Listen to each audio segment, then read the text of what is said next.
Imagine you hire a security guard to protect your most valuable family heirloom. Okay. Let's say it's an incredibly delicate, centuries-old clock. It's been in your family for generations, it's irreplaceable, and, it tells the physical story of your ancestors. Right, so a highly sensitive artifact. Exactly. You realize it needs protection, so you hire a professional. You hand over the keys, you pay their salary, and you completely trust them to keep this treasure safe. Makes sense. But one day, you come home and you find the security guard is just, well, slowly taking the clock apart. Oh, wow.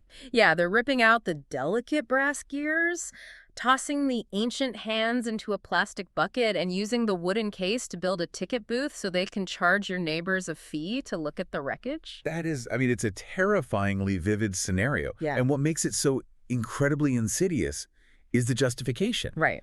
The entity destroying the heirloom isn't doing it out of malice, Yeah. They're doing it under the explicit guise of managing and developing the asset. They think they're helping. Exactly. Yeah. They truly believe the ticket booth is more valuable than the clock itself. And that dynamic, that exact horrific scenario is what we are unpacking today. Welcome to the deep dive. Glad to be here. We are looking at a systemic crisis unfolding right now in Tanzania. State-backed institutions are actively destroying globally significant archaeological sites. Yeah, paving over history in the name of tourism. Literally paving over it. And while they do that, they're simultaneously shutting out the local communities who are the true historical stewards of this heritage. It's a massive issue.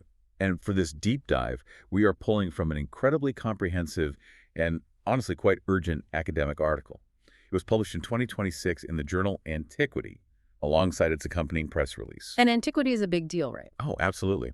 For context, Antiquity is one of the premier peer-reviewed journals in the archaeological world. So when researchers publish an alarm bell piece here, the global academic community really listens. Right, it's not just a casual op-ed. Not at all. The authors are Dr. Elgidius B. Ichumbaki from the University of Dar es Salaam and Dr. Peter R. Schmidt from the University of Florida.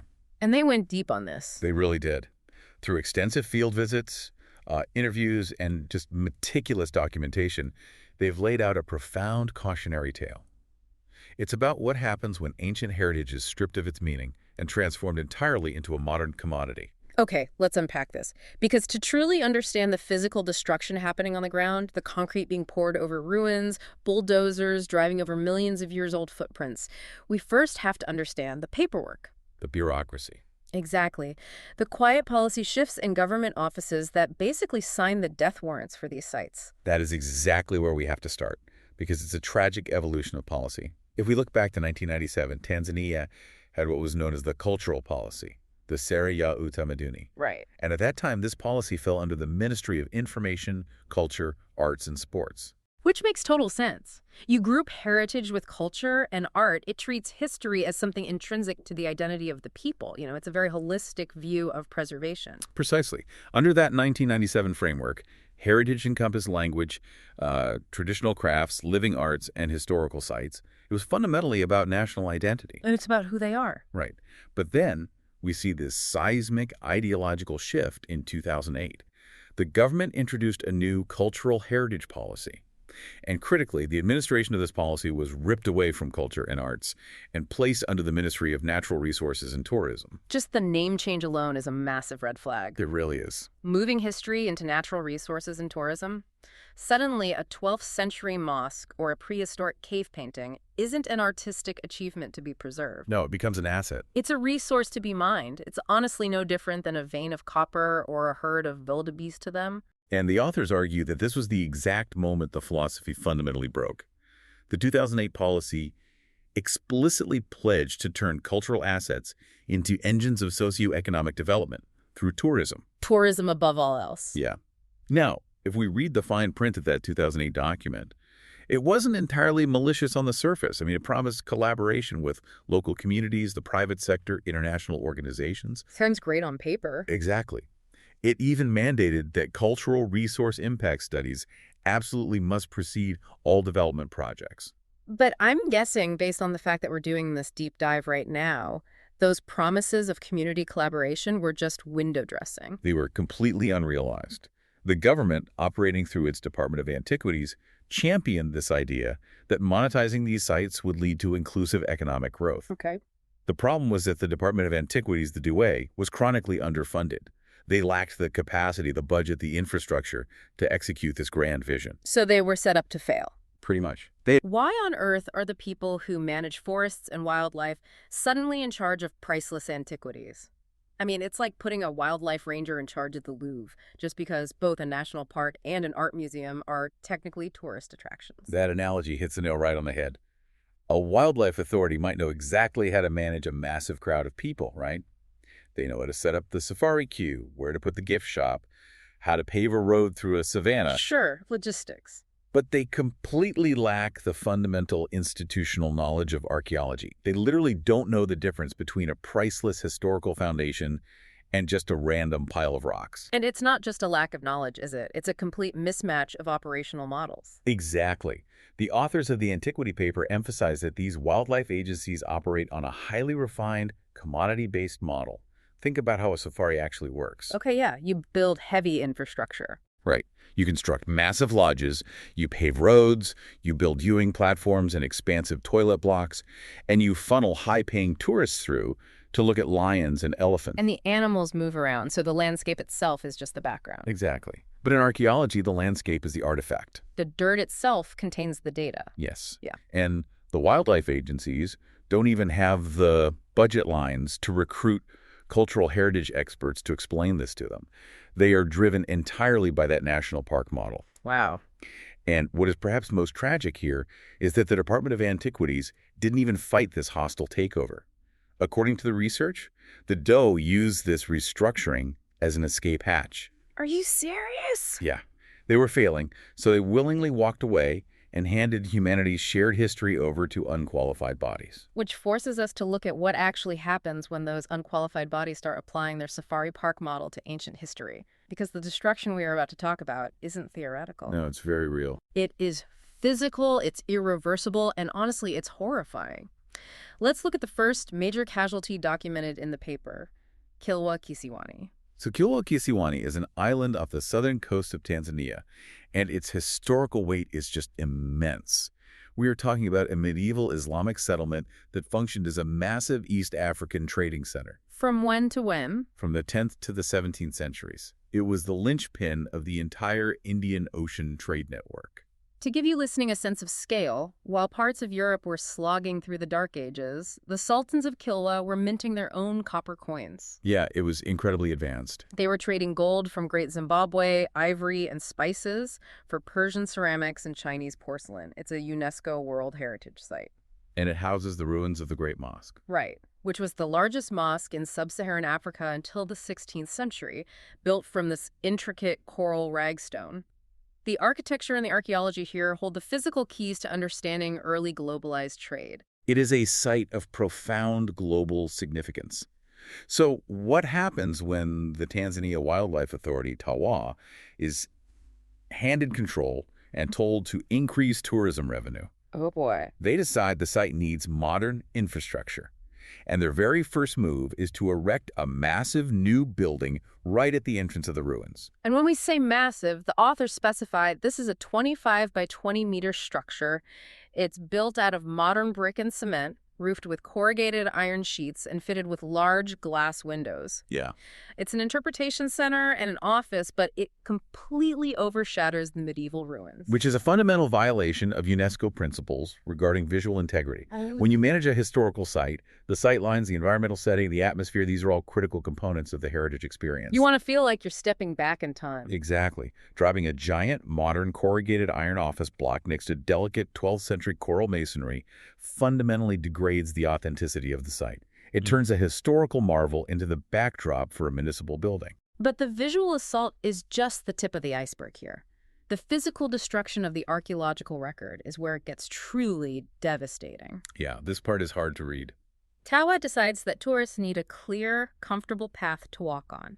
So they build a 600-meter paved walkway, complete with concrete borders, weaving right through the ruins. And to build a heavy paved walkway, you can't just lay bricks on the grass. You have to dig trenches. Right. And TAWA dug these trenches straight into undisturbed archaeological middens. Let's explain what that means archaeologically for the listener, because the word midden doesn't quite capture the value. A midden is essentially an ancient refuse heap, a trash pile. Right. But to an archaeologist, a midden is the ultimate treasure trove. It is a highly stratified time capsule. Because the rulers build the palaces, but the middens tell you how everyone else actually lived. Exactly. A midden contains the everyday debris of a society over centuries. You're talking pottery shards, food remains, animal bones, broken tools, discarded trade goods. Like real history. Yes. By carefully excavating a midden layer by layer, experts can reconstruct dietary shifts, economic booms, trading partners, climate changes. When Tawa brought in laborers to plow a 600-meter trench through these middens to lay concrete, they permanently scrambled those layers. They erased them. They erased entire chapters of Kilwa's history that had never even been read. The researchers actually interviewed local residents who were hired by Tawa as laborers for these construction projects, and the stories these laborers told are heartbreaking. They really are. While they were digging the deep foundations for these new tourist buildings, they were constantly hitting ancient artifacts. One laborer recounted digging near a famous structure known as the House of the Bats. Yeah. Every time they push a shovel into the earth, they hit centuries-old ceramics. Yeah. And when they asked the Tawa site manager what to do, the instruction was literally just throw all the ceramics into buckets and pile them up nearby. It represents a complete and total collapse of basic archaeological protocol. Context is the foundation of archaeology. An intact piece of 14th century Persian pottery is valuable, yes. But its true scientific value comes from its provenance. Where exactly it was sitting in the dirt. Exactly. Knowing what grid coordinate it was found in, how many centimeters deep it was, and what specific artifacts are lying next to it, that context tells us when it was traded and who possessed it. Right. When you rip ceramics out of the ground with a construction shovel and just toss them into a plastic bucket, you destroy that context forever. You turn a priceless historical document into a meaningless piece of broken clay. And if tossing history into a bucket isn't bad enough, we have to talk about the toilets, because this is where the safari park mindset really clashes with cultural sensitivity. Tawa decided they needed to build 3 new toilet blocks on site for the tourists. Okay, basic infrastructure. Sure, but they placed a 5.5 by 4.5 meter toilet block directly behind the small domed mosque. Which is just a failure on multiple intersecting levels. First, there was a profound lack of respect for the religious and cultural significance of the site. Kilwa Kisiwani is foundational to Islamic history in East Africa. Right. Within Islamic spatial norms, there is a very strict distancing required between sacred religious spaces and polluting structures like toilets. Building a bathroom directly abutting a historic mosque is an insult to the cultural values the site embodies. It shows they view the mosque not as a place of historical reverence, but just as a cool old building tourists like to look at before they need to use the restroom. Exactly. But the structural damage is even worse. A local resident reported to the researchers that the construction workers building this toilet block actually reused stones from an ancient underground foundation. Let that sink in. They literally dismantled an unseen piece of a medieval World Heritage Site to build the walls of a modern toilet. It is the literal realization of your introductory metaphor. Yeah. The heirloom is being dismantled to construct the infrastructure of its own exploitation. It's exactly the clock and the ticket booth. Yes. And what makes this entirely inexcusable is that all of this, the interpretation center, the 600-meter trench, the toilet blocks, it was all executed without conducting a mandatory cultural heritage impact assessment. They just skipped it. Completely bypassed both Tanzanian national law and international UNESCO guidelines. Now, I want to pause here and look at this pragmatically, because if a country wants to use heritage as an engine of socioeconomic development, tourists do need basic infrastructure. First, they need bathrooms. They need pathways so they don't trample fragile topsoil or trip over exposed foundations. If banning tourists entirely isn't the goal, how is this supposed to be done correctly? Because clearly the Tawa method is a disaster. It's a crucial distinction to make. Professional heritage management recognizes the need for infrastructure, but prioritizes the integrity of the site above all else. The standard protocol is that heavy modern infrastructure must be entirely off-site or on the extreme periphery. You build your interpretation center, your massive parking lot, your plumbing-intensive toilet blocks well away from the archaeological zone. You create a buffer. Right, so the tourist transitions from the modern world into the ancient one by walking a bit. Precisely. As for pathways within the site, You absolutely do not dig trenches into middens. You use non-invasive materials. You might install raised wooden boardwalks that rest lightly on the surface, distributing weight without requiring any deep excavation. That makes so much sense. And most importantly, before a single peg is driven into the ground, you bring in a team of archaeologists. You conduct comprehensive surveys, ground-penetrating radar, and impact assessments to ensure you aren't building on top of unexcavated history. Tawa skipped all of this out of a rush to commodify the space. And this rush to commodify isn't isolated to Kilwa. The authors of the antiquity paper detail another site that proves this is a systemic, nationwide issue occurring across multiple state agencies. It's everywhere. We move from Tawa on the coast to the NCAA, the Ngorongoro Conservation Area Authority managing Laetoli. And the destruction at Laetoli is almost incomprehensible in its scale. Laetoli is arguably one of the most important paleontological sites on Earth. Absolutely. This is the location where, back in the late 1970s, a team led by Mary Leakey discovered footprints left by early hominins, specifically Australopithecus afarensis, walking across wet volcanic ash. These footprints are 3.66 million years old. Yeah. The sheer taphonomic miracle that they exist at all is staggering. Just the sequence of events required is mind-blowing. Right. A nearby volcano erupted, laying down a layer of fine ash. Then it rained, turning the ash into a cement-like paste.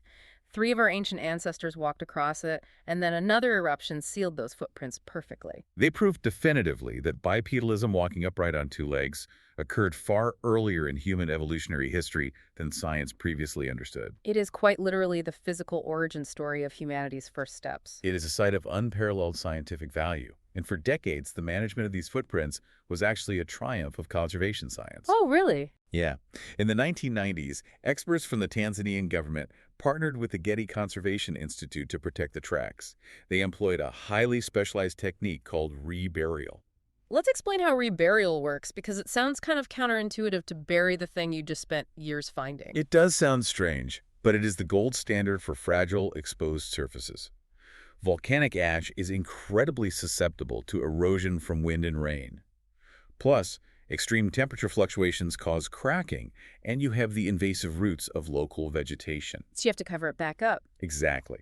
So the conservationists carefully mapped every single millimeter of the footprints and then meticulously covered them with specific, calibrated layers of fine sand, soil, and geotextile barriers. Finally, they placed a layer of stones on top. Wow, that's thorough. This reburial creates a stable, thermodynamic environment that mimics the exact conditions that preserved the prints for 3.6 million years in the first place. It's brilliant. It protects the footprints perfectly.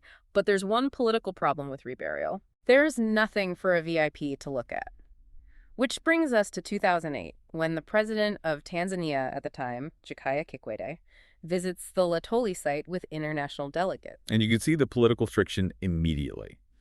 The president arrives at the most famous paleontological site in the country, and he is presented with a carefully curated pile of protective rocks. Right. You can't see anything. You cannot see the hominin tracks.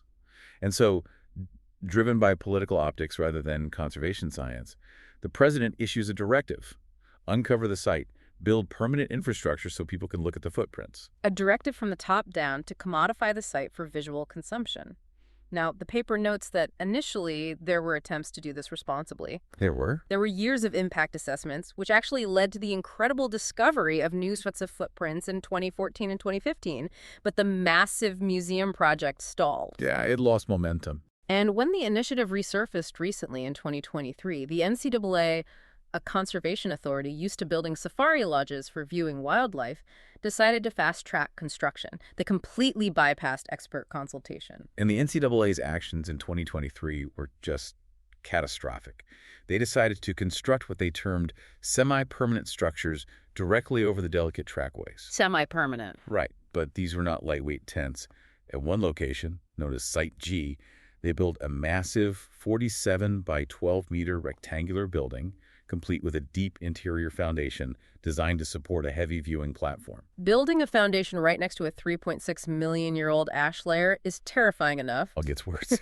At another location, Site S, where the footprints are so culturally significant that the local Maasai people actually revere them as the markers of a cultural hero. Oh, wow, I didn't know that. Yeah, well, the NCAA built another heavy structure directly across the hominin trackway there. And to accomplish this construction, they brought in heavy machinery.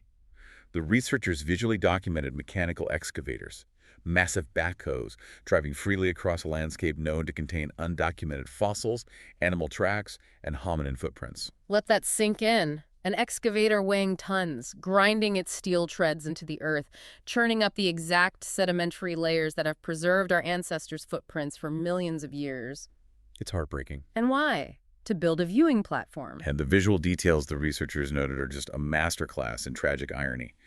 The NCAA leveled the ancient landscape to lay down pedestrian walkways for the tourists, and the pavers they used for these modern walkways were actually molded to mimic hominin footprints. Are you kidding me? No. They created a grotesque theme park imitation of the authentic heritage they were actively destroying beneath the treads of their bulldozers. It is the ultimate paradox of state-led tourism.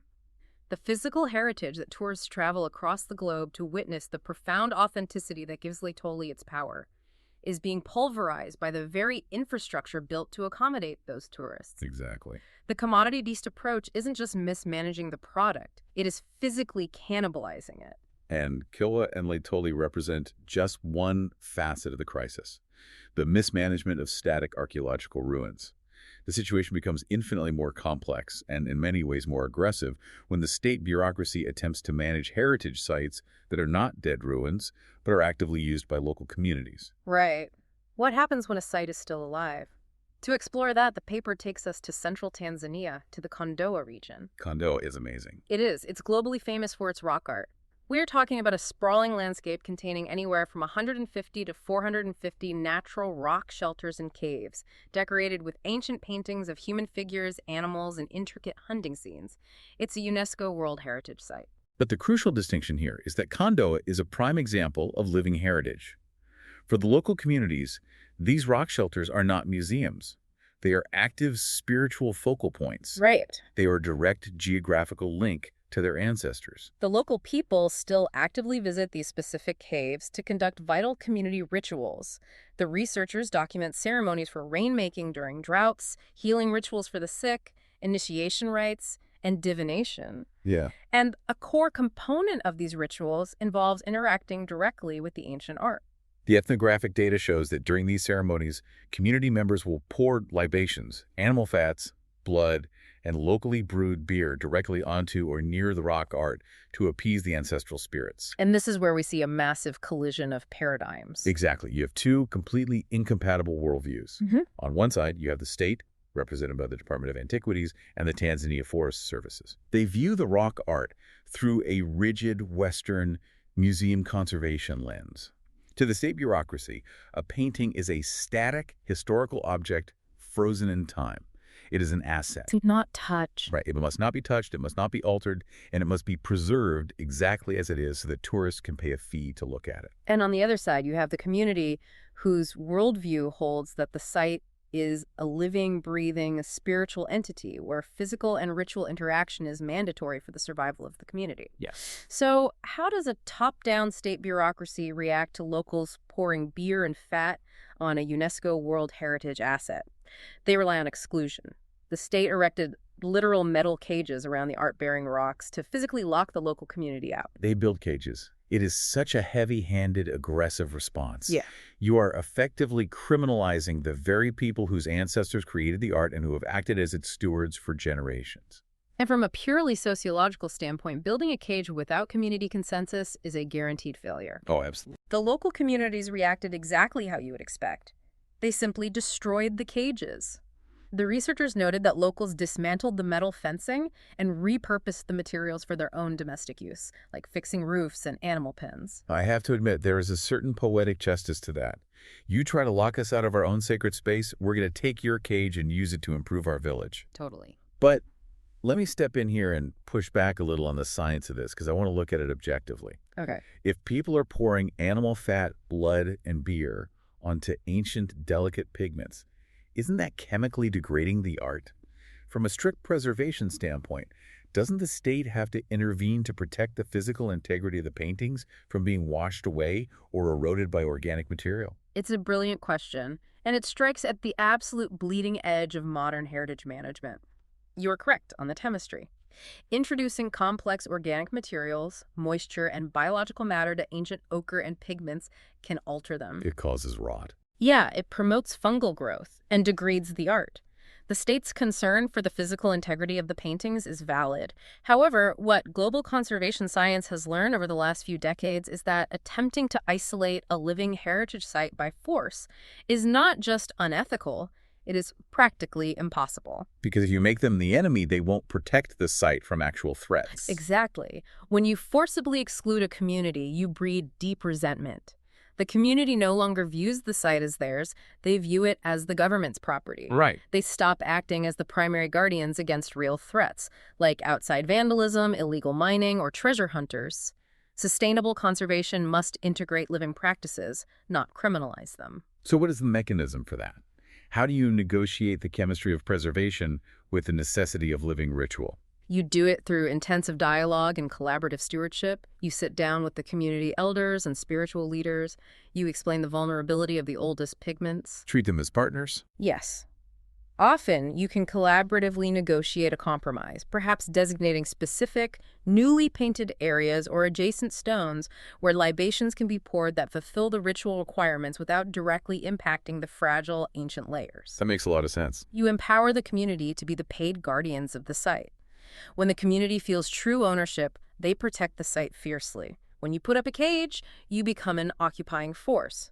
As the authors explicitly state, cages are a last resort measure of failure that should always be avoided in favor of participatory management. But the Tanzanian state agencies didn't learn from the failure of the cages. Instead of pivoting to dialogue, they doubled down on heavy-handed, destructive improvements aimed squarely at tourists. Which brings us to the concrete. Yes. The researchers highlight interventions at several specific rock shelters, known archaeologically as Kolo B1 to B3. The mismanagement here was driven by the Tanzania Forest Services. The site manager at the time identified two legitimate environmental concerns: dust blowing onto the paintings from the surrounding landscape and water erosion occurring on the natural floors of the rock shelters during heavy rains. Both valid concerns for a site manager. Dust is abrasive, and water causes structural undercutting. Right. But their solution is mind-boggling. To fix the dust and water issue, the authorities poured massive concrete platforms directly over the natural floors of these ancient rock shelters. Is a fundamentally anti-scientific approach to conservation. Pouring concrete inside a natural rock shelter is not just aesthetically jarring, it is chemically and hydrologically destructive. Right, because of what concrete is made of. Exactly. Concrete, specifically Portland cement, is highly alkaline and incredibly porous. It alters the microclimate of the cave. It traps ground moisture beneath it, forcing that water to seek alternative escape routes. Meaning it goes up the walls? Yes. It travels via capillary action up the walls of the cave, directly into the rock art panels. Meaning the water carries dissolved salts from the concrete up into the ancient pigments, causing them to crystallize and flake off. Yeah. The fix actively destroys the art it's meant to protect. Precisely. And there are numerous subtle, non-invasive ways to manage dust and hydrology. You can use natural vegetation barriers to act as windbreaks. You can subtly alter the external topography to redirect drainage away from the cave mouth. Stabilize the soil. Right. Pouring a slab of concrete is the lazy, brutalist option of an agency that views this site as a construction project rather than a delicate ecosystem. And the drive for heavy tourist infrastructure caused massive collateral damage outside the caves as well. The Forest Services decided that the traditional, narrow, winding footpath leading up to the rock shelters wasn't sufficient for modern tourists. Of course not. So they replaced the footpath with a massive gravel road. The paper notes it is 900 meters long and 3 meters wide. And just like at Kilwa and Laetoli, this massive road was carved into the landscape with zero cultural heritage impact assessment. They simply drove heavy grading machinery through the hills. Just plowed right through. Yeah. The researchers who walked the site documented that this road construction tore right through archaeologically rich zones, completely destroying and scattering ancient lithic scatters. Lithic scatters being the stone tools and flakes left behind by the very ancient people who likely painted the art in the caves. Exactly. The hillside leading up to the caves was covered in the contextual evidence of the artists' daily lives. By grinding those stone tools into dust to build a 3-meter wide road, the state destroyed the archaeological context of the people. Just so modern tourists could have an easier walk to look at the art those people left behind. It perfectly illustrates the fatal flaw of delegating authority to institutions like the Forest Services. To a forester, a hillside is just dirt and trees. You cut a road to get from point A to point B efficiently. Right. They completely lack the archaeological lens to realize that the dirt itself is the history. The through line in all these cases, Kilwa, Latoli, Kondoa, is a state bureaucracy failing through aggressive top-down incompetence. But the fourth case study in the antiquity paper shifts the narrative to something even more disturbing. Yeah, this one's different. What happens when a local community actually gets it right? What happens when locals organize themselves, raise their own money, and perform the state's job flawlessly? You would naturally assume the state would celebrate that, especially since, as we discussed earlier, their own 2008 policy explicitly calls for empowering non-state actors and local communities to manage heritage. You would think so. But the case of the Kaija Shrine demonstrates that when a community succeeds where the government fails, the state views them not as a partner to be celebrated, but as a political threat to be neutralized. We have to travel to Katuruka village, located in the Kagera region of northwestern Tanzania. This is the ancestral home of the Haya people, and it is the location of the Kaija Shrine. The Kaija Shrine. Yeah. The word Kaija translates to place of the forge. This site is an early Iron Age forge dating back to the late 1st millennium BC. We are talking about an apex economic, technological, and cultural center that has existed for over 2,000 years. The history of Haya iron forging is incredible. It wasn't just industrial blacksmithing, you know. In early Iron Age societies, iron production was a deeply mystical, highly ritualized process. Right. The ability to transform rock into metal was seen as a divine act that guaranteed agricultural prosperity and the ultimate survival of the society. They're basically magicians to the rest of the world. Exactly. The smelting process involved complex thermodynamic achievements, using preheated drafts to reach incredible temperatures, but it was equally a spiritual endeavor. And the Kaija Shrine was the geographic heart of this practice. The entire site was centered around a monumental, ancient sacred tree, the Kaija tree. Over 2 millennia old, the legacy of this site. Right. It was the beating heart of Haya identity. And the Department of Antiquities was fully aware of its significance. Dr. Peter Schmidt, the co-author of our source paper, alongside other researchers, had published extensively on the site since the 1970s. The scientific and cultural value of Kaija was heavily documented in the academic record. Yet, the Antiquities Department did absolutely nothing to physically protect it or grant it formal status. Nothing at all. The state was heavily focused on the flashy paleoanthropology, the deep evolutionary stuff like Latoli that draws international funding, so living Iron Age sites like Kaija were essentially ignored. And this neglect set the stage for tragedy in the mid-1990s. Yes. A neighboring landowner, whose banana farm was being shaded by the canopy of the ancient sacred Kaija tree, decides he's had enough of the shadow, so he kills the tree. It was an act of profound cultural violence. The psychological impact on the community was akin to someone taking an axe to the altar of a cathedral. Just devastating. Initially, the local population was devastated. But over the next decade, that devastation catalyzed into a powerful grassroots determination to reclaim and protect their heritage. In the late 2000s, the villagers of Katuruka achieved a masterclass in local stewardship. They did exactly what the national policy begged communities to do. They organized. Right. They formed a highly structured representative community committee. They created a formalized non-governmental organization, an NGO, to handle legal and financial matters. They actively raised their own funds. They began systematically documenting their own living oral traditions regarding the forge. They even went as far as physically reconstructing the ancient royal spirit house, a beautiful traditional divination structure known as the Bukwankwanzi. Wow. They were building an organic, community-led interpretive infrastructure to commemorate Kaija and educate future generations. It was the perfect model of sustainable heritage preservation. It was a triumph, until the success of the NGO attracted the attention of predators. Yeah, here comes the conflict. A collateral branch of the local royal clan individuals who did not have traditional historical ties to the specific Kaija shrine, but who possessed a documented history of land grabbing in the region, saw what the community had built. Right. They didn't see a sacred shrine, they saw a formalized heritage site, and they realized that a formalized site could be monetized for private profit. So this rival faction launches an aggressive legal and physical campaign to seize control of the land from the community NGO. They file lawsuits, they use intimidation tactics against the committee members, they physically harass visitors and researchers. It's just bullying. It is. They flagrantly ignore multiple court orders instructing them to back off, and eventually their campaign culminates in a hostile takeover of the site where they physically tear down and destroy the reconstructed Bukwankwanzi Royal Spirit House. They destroy the physical manifestation of the community's hard work, and this is the critical juncture. A 2,000-year-old cultural epicenter is being illegally dismantled by private actors. How does the Department of Antiquities, the national body legally mandated to protect Tanzanian heritage, respond to this crisis? They respond with absolute, deafening silence. Total disengagement. The local community committee sent desperate formal appeals to the regional authorities. They wrote directly to the minister responsible for antiquities.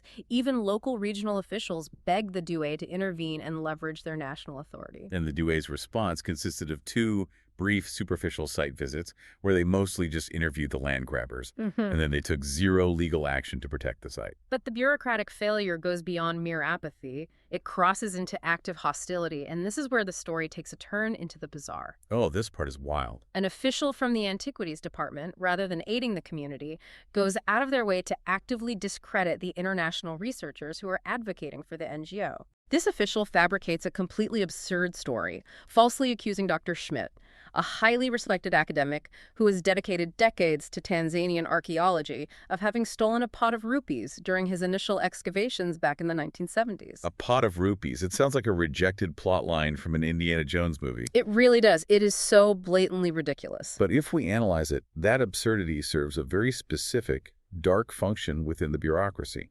When a government agency is fundamentally failing to do its job, and an external party points out that failure, the bureaucracy's immediate defense mechanism is to attack the messenger. Deflect, deflect, deflect. Exactly. By fabricating this cartoonish story about stolen coins, the Douay official was attempting to completely undermine the credibility of the researchers demanding state action.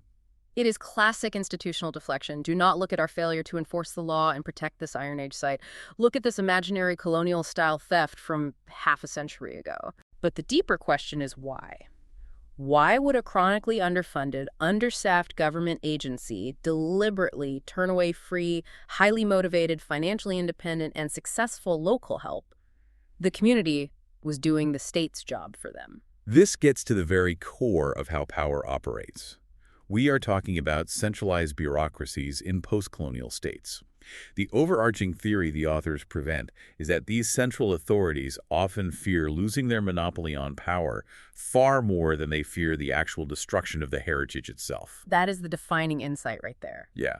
When a local rural community proves that they can organize, manage, fund, and protect a complex heritage site more effectively than the national government can, it is politically embarrassing. It makes the state look bad. It shatters the state's foundational narrative that only the educated elite in the central bureaucracy possess the expertise and the authority to manage the nation's past.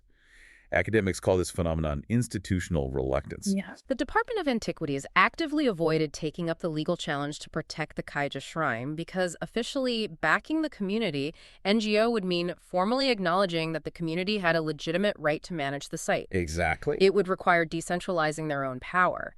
They essentially allowed a 2,000-year-old priceless heritage site to be consumed and destroyed by private greed simply to maintain the illusion of their own absolute authority over the past. It is a profound betrayal of the very concept of heritage. If we pull back the lens and look at the totality of these 4 case studies, the medieval ruins of Kilwa Kisiwani, the prehistoric footprints of Laetoli, the living rock art of Kondoa, and the Iron Age forge of the Kaija Shrine, what emerges is a devastating panorama of systemic failure. Truly devastating. We are looking at a state apparatus that delegates its most precious assets to unqualified wildlife agencies, a state that prioritizes immediate tourism infrastructure over the physical survival of the archaeology, a state that uses cages and concrete instead of dialogue and science, and a state that views successful local stewardship as a political threat that must be silenced. It is a comprehensive, multi-agency breakdown of duty. The 2018 restructuring didn't solve the stagnation of the Antiquities Department. It merely shifted the power laterally to other departments that possess more funding but less expertise. Yeah. They adopted a brute force, commodity-based model that is actively cannibalizing Tanzania's global treasures. But the authors of this antiquity paper, Dr. Ichimbaki and Dr. Schmidt, aren't just meticulously documenting the destruction. They are demanding a massive, urgent overhaul of national policy. Yeah. They are ringing the alarm bell for the international community. So what is the actionable solution they propose? How do you fix a system this broken? Their solution is surprisingly practical, actually, because it relies on a legal mechanism that already exists in Tanzanian law, but has just been deliberately ignored. Okay, what is it? They are explicitly invoking Article 20 of the Tanzanian Antiquities Act. This specific article mandates the creation of a qualified, non-political advisory council for antiquities to oversee heritage management. Now, here's a truly staggering detail. This council was legally created in 1979, and the seats have remained entirely empty ever since. Wait, for over 40 years, the exact oversight body designed to prevent this exact type of crisis has just been a phantom organization on paper. Precisely. The authors are demanding that the government immediately fulfill its own long-standing legal mandate. They must populate that council. Right. And, crucially, it cannot just be filled with more bureaucrats. It must be filled with independent academic heritage experts and, most importantly, formal representatives from local communities. That council must be granted the teeth to completely revise how antiquities are protected. They need the power to make cultural heritage impact assessments legally binding and independently audited before a single shovel touches the ground. They need the authority to revoke the custodianship of unqualified agencies like TAWA and the NCAA. And above all, they must legally enshrine local communities as the primary stakeholders and co-managers of these sites. Which brings us to the core thesis of this entire deep dive. Why is local stewardship the only viable path forward? Why can't we just rely on giving government officials better training in archaeology? Because local communities possess three intrinsic qualities that a distant, centralized bureaucracy can never replicate. Let's hear them. First, they possess deep cultural and spiritual ties to the site. For the state, a site is a line item on a budget. For the community, it is the physical anchor of their living identity. That's huge. Second, they have the advantage of physical proximity. They're on site every single day. They can monitor subtle environmental changes. They can instantly deter vandalism. And they notice when a site is degrading long before a bureaucrat in a distant capital reads a report about it. And third, they have a vested interest in the long-term generational survival of the site that fundamentally transcends ticket sales. When a state excludes the local community, they sever the site from the very people who possess the deepest, most inherent motivation to protect it. And there is a massive, unavoidable economic irony to the state's current approach. The entire justification for this destruction is the pursuit of tourism revenue. Right, the money. The state is bulldozing middens, pouring concrete over ancient floors, and building toilets next to sacred mosques because they want to build the infrastructure to extract money from tourists. But by destroying the authenticity of these sites, they are actively ruining the very product the tourists are paying to experience. Exactly. A heritage tourist doesn't fly halfway across the globe, book expensive hotels and hire guides just to look at a modern corrugated iron office building or walk on a newly paved road. No, they want the real thing. They come to feel the deep, authentic, tactile resonance of ancient history. They come to stand where early hominins stood. They come to see the untouched masonry of a medieval trading empire. When you destroy that physical authenticity and replace it with a cheap safari park imitation, the international tourists will eventually realize they are being sold a forgery, and they will stop coming. It is a fundamentally self-defeating economic model built entirely on a foundation of irreversible cultural vandalism. So as we wrap up this deep dive, what is the core takeaway for you, the listener? I think this crisis in Tanzania forces a radical shift in how we view historical preservation on a global scale. It forces us to ask deeply uncomfortable questions about the mechanics of memory. Yeah. Who truly owns the past? Who gets to dictate how history is displayed? And most importantly, who is actually doing the hard work of protecting it? It serves as a stark reminder that heritage is incredibly fragile. We often assume the greatest threats to ancient sites are the inevitable passage of time, the weather, or natural erosion. But sometimes, the greatest threat is a poorly designed government policy, hastily implemented by institutions that value the immediate commodity of the present far more than the irreplaceable legacy of the past. Tanzania's heritage crisis proves definitively that when ancient history is treated merely as a modern commodity, managed by distant, disconnected state bureaucracies, the heritage is ultimately forfeited. The true guardians of the past are not the institutions that build ticket booths over the ruins. The true guardians are the people who have lived alongside that history, drawing meaning from it for generations. And that is a powerful lesson that applies to every archaeological site on Earth, far beyond the borders of Tanzania. Absolutely. The next time you visit a historical site, whether it's a famous ruin abroad or a small historic marker in your own hometown, take a moment to look past the gift shop. Really look at it. Look critically at the paved paths, the polished interpretation centers, the glass barriers. Ask yourself, are these structures carefully designed to enhance and protect the history, or were they brutally built on top of it? Was the local community integrated into this presentation, or were they quietly pushed aside so a tour bus could park closer to the entrance? And it introduces a fascinating, almost paradoxical thought about the long arc of archaeology itself. When we look at the concrete platforms poured in Kondoa or the massive brick foundations dug into the middens at Kilwa, we have to realize that we are actively laying down a new taphonomic layer. Wow, yeah. We are creating the stratigraphy of the future. 10,000 years from now, when future archaeologists excavate Laetoli or Kilwa, what will they find? They will dig through the ash and the coral, and they will hit the reinforced concrete of Tawa's toilet blocks and the heavy tread marks of the NCAA's excavators. That's chilling. Will they interpret those concrete slabs as monuments to a 21st century civilization that worshipped tourism revenue so fiercely that they willingly obliterated the evidence of their own origins to get it? The infrastructure we build today to consume the past will ultimately become the definitive artifact of our own hubris. That is an incredibly haunting thought to leave you with. Thank you for joining us on this extensive journey through the stratigraphy of preservation and destruction. Keep questioning the physical world around you, keep looking beneath the surface, and we'll catch you on the next deep dive.